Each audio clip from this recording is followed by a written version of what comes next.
Hello everybody, and welcome back to my YouTube channel. I, of course, am just another heavy metal maniac, and today I'm doing a video all about cover songs.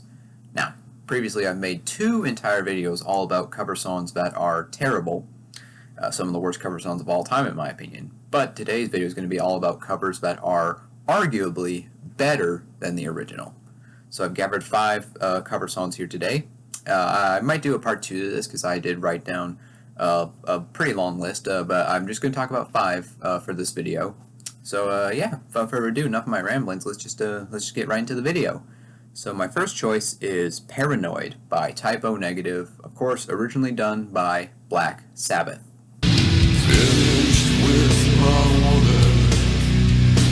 She couldn't help me with my mind. Now obviously the original by Black Sabbath is a staple. It is a big hit. It's again, it's a staple of classic rock radio and all that stuff. But for me personally, it's never been a song I really cared for much.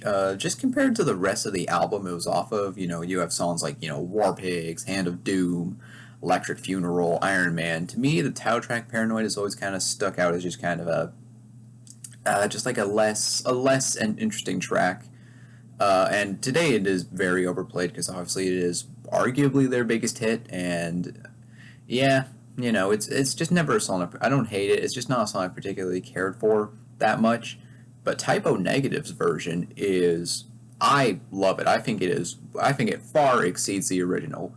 Whereas the original is kind of more of this up-tempo rocker, not really doomy at all, really. Type O Negative's version is slow and just gloomy and dark and very, very heavy.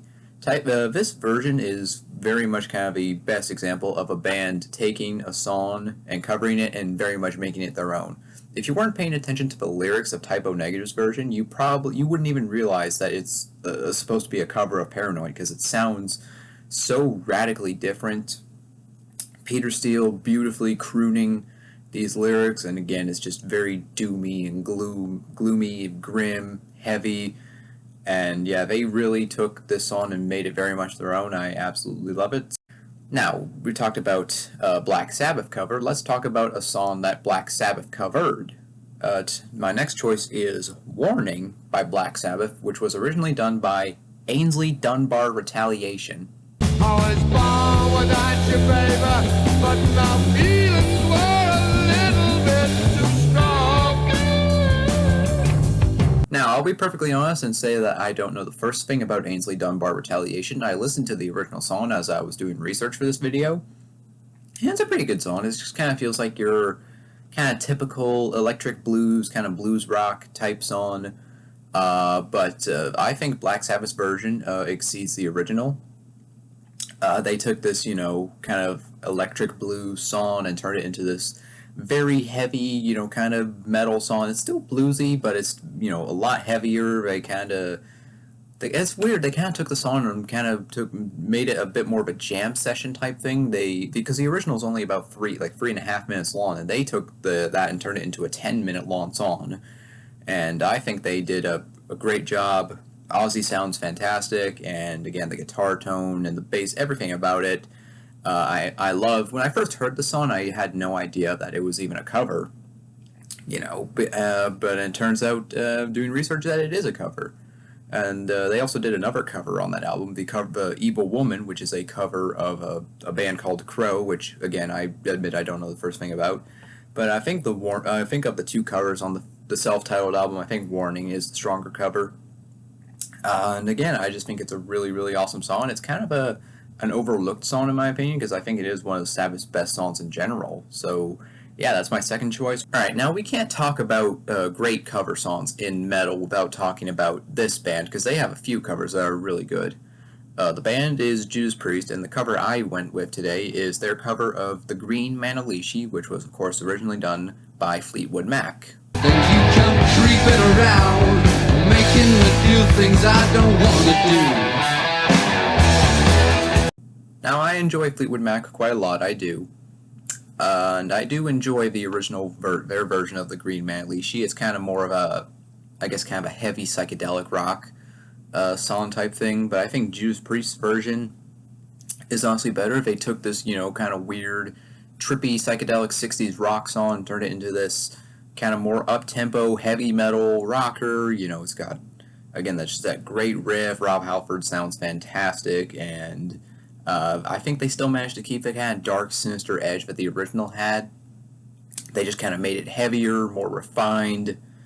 Yeah, I mean, overall, I just think they really, really did well with that cover. And obviously, they have a bunch of great covers. But I think out of all the covers they've done, I think Green Manalishi is probably my favorite, and I think is the one that probably most exceeds the original. Alright, my number 4 choice is Dreamweaver by Crowbar, originally done by Gary Wright.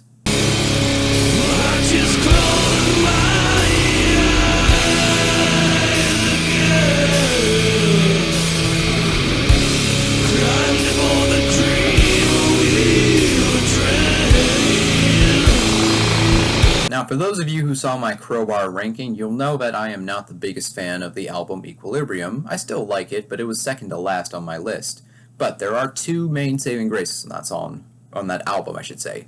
The one song, To Touch the Hand of God, and the cover of Dreamweaver. Now, the original song by Gary Wright isn't terrible for what it is, but, I mean, this kind of really isn't really my style. This kind of set 80s, or no, it was 70s, actually. Yeah, I think the song came out in 76 or 75, somewhere around there. It's kind of like a 70s pop song. It's kind of real, light and happy, and then, it's fine for what it is, but it's just really not my style. But Crowbar take it, and I think they really kind of made it their own. They made it this very heavy, doomy, sludge metal song with this, great guitar tone. And honestly, yeah, the feelings I get are kind of conflicted. Like, he sounds kind of bummed out as he's singing it, but he also sounds like kind of cheery. I don't know. It's like mixed emotions, but I think it's done like really, really well. And knowing Crowbar, the dreams that the Dreamweaver train is taking them are very different than Gary Wright's dreams. Probably again taking this very light, poppy, happy song and turning it into this kind of depressing sludge metal song. I guess I don't know. I just think it's really, really cool, and I think they do it really well. So for my final choice, I might catch a bit of flack for this final choice, but I don't really care. Obviously, everyone's entitled to their opinion, and this is my own opinion.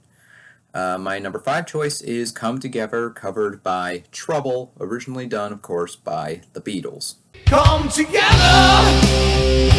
right now over me.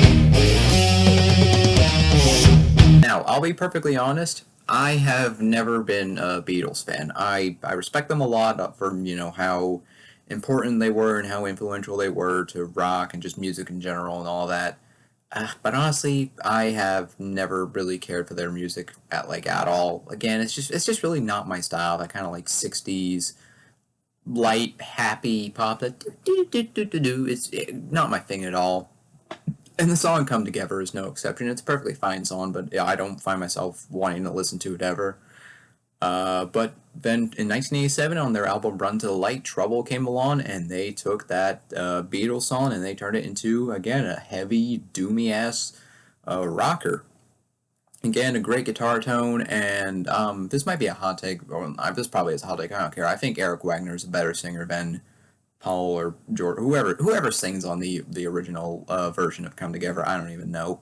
I think Eric Wagner does a great job. He was a fantastic singer. May he rest in peace.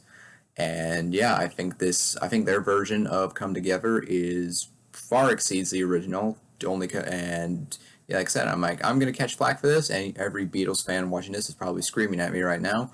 But leave your anger in the comments down below. Tell me that I'm wrong. So. Yeah, then, well, that about does it. If you made it to the end of this video, you're awesome, and I appreciate you.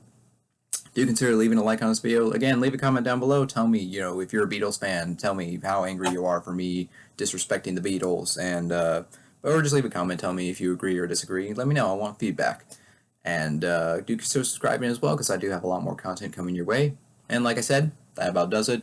I'm just another Heavy Metal Maniac. I'll see you all sometime in the future. In the meantime, all of you take care, and have a great day. So long.